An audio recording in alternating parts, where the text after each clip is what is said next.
श्री सद्गुरु देवाय नमः। भाइयों बहनों, भगवान के पावन नाम को भगवान श्री शंकर, श्री हनुमान जी समेत सभी देवी देवता निरंतर जपते रहते हैं। कलयुग में जो भी व्यक्ति भगवान के पावन नाम का जप करता है, उसकी रक्षा स्वयं भगवान और उनके पार्षद करते हैं। कहने का मतलब यह है कि काल भी उस व्यक्ति का कुछ नहीं बिगाड़ सकता जो नाम महाराज की शरण में रहता है। आज आपको जो कथा सुनाने जा रहा हूँ वह मैंने एक संत के श्रीमुख से सुना था।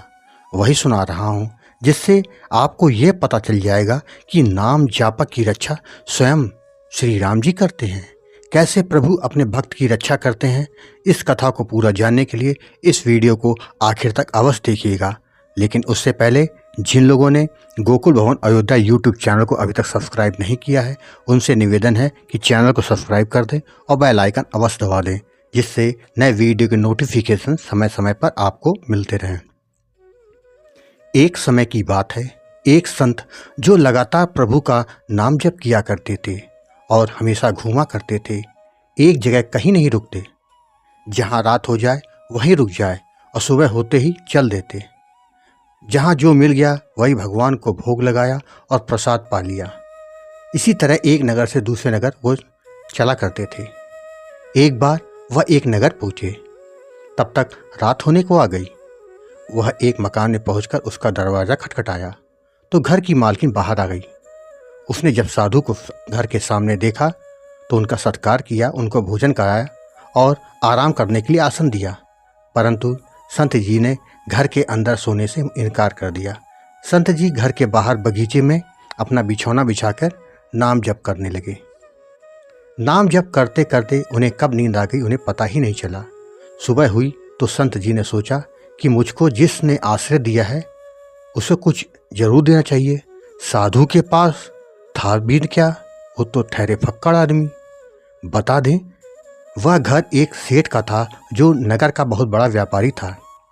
संत जी ने उसे अपने पास बुलाया और कहा, बच्चा तुम राम राम किया करो, सीताराम किया करो।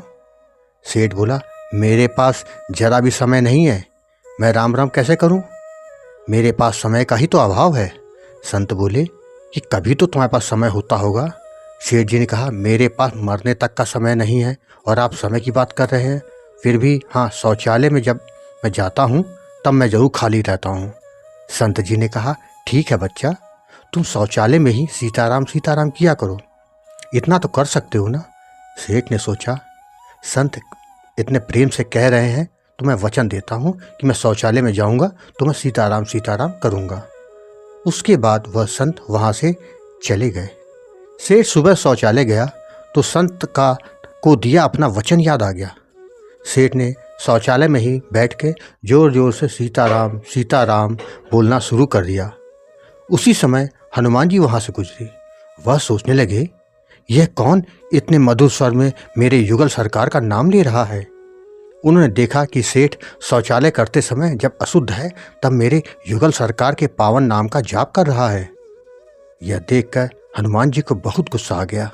उन्होंने जोर से सेठ को एक लात मार दी और साकेत धाम चले आए। साकेत धाम जाकर वो देखते हैं कि भगवान श्री राम आदमी पीठ पकड़ के करा रहे हैं। हनुमान जी ने पूछा, प्रभु प्रभु क्या हुआ? राम जी ने कहा, यह मत पूछो, तुम मेरी पीठ की ओर मत देखो, बस मेरे पैर दबा दो। हनुमान जी ने कहा, ये कैसे हो सकता है, आपको तकलीफ हो मैं बैठा रहूं? हनुमान जी कहाँ मानने वाले। उन्होंने पीठ के पास जाकर देखा और बोल पड़े, अरे ये तो किसी वानर के चरण हैं। कौन है वह उद्दंड वानर जिसने मेरे प्रभु के शरीर पर प्रहार किया? राम जी ने कहा, तुमने तुम्हारी है लात। हनुमान जी की आंखों में आंसू आ गए। वह रोते हुए बोले, प्रभु मैं तो ये स्वप्न भी नहीं सोच सकता। आपके श्री चरणों के ऊपर मैं देखने की हिम्मत नहीं कर सकता, तो चरण कहाँ से मारूंगा? भगवान ने कहा कि मेरा भक्त एक संत के कहने पर शौचालय में बैठकर मेरे नाम का जप कर रहा था, तब तुमने उसको लात मारी। मेरा कर्तव्य है कि जापक जो मेरा नाम जप करेगा उसकी मैं और मेरे पार्षद हर प्रकार से रक्षा करें। जब तुमने लात मारी तो मैंने अपनी पीठ आगे कर दी। अरे त्रेता युग में महाप्रतापी रावण तुम्हारे बाएं हाथ के मुक्के का हल्का प्रहार बर्दाश्त नहीं कर पाया था, जो कि एक महान योद्धा था, तो कलयुग का यह मानव तुम्हारी लात का प्रहार कैसे बर्दाश्त कर सकता था? उसकी क्या गति होती? यह सुनकर हनुमान जी ने कहा, प्रभु, आपको और आपके पार्षदों को कष्ट उठाने की अब कोई ज़रूरत नहीं। अब से जो कोई भी जिस हाल में आपके पावन नाम का जाप करेगा, मैं उसकी रक्षा स्वयं करूंगा। भाइयों बहनों, आपने देखा कि भगवान के पावन नाम का जो जप करता है उसका कोई बाल बांका नहीं कर सकता। उसका तो हर तरफ से मंगल ही होगा। प्रेम से बोलिए जय जय सीताराम। एक सूचना है, जिन लोगों के पास राम नाम के अच्छे अनुभव हों तो वह मुझे ईमेल के माध्यम से भेज सकते हैं।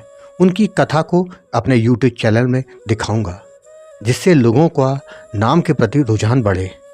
ईमेल का पता वीडियो के डिस्क्रिप्शन में लिखा हुआ है।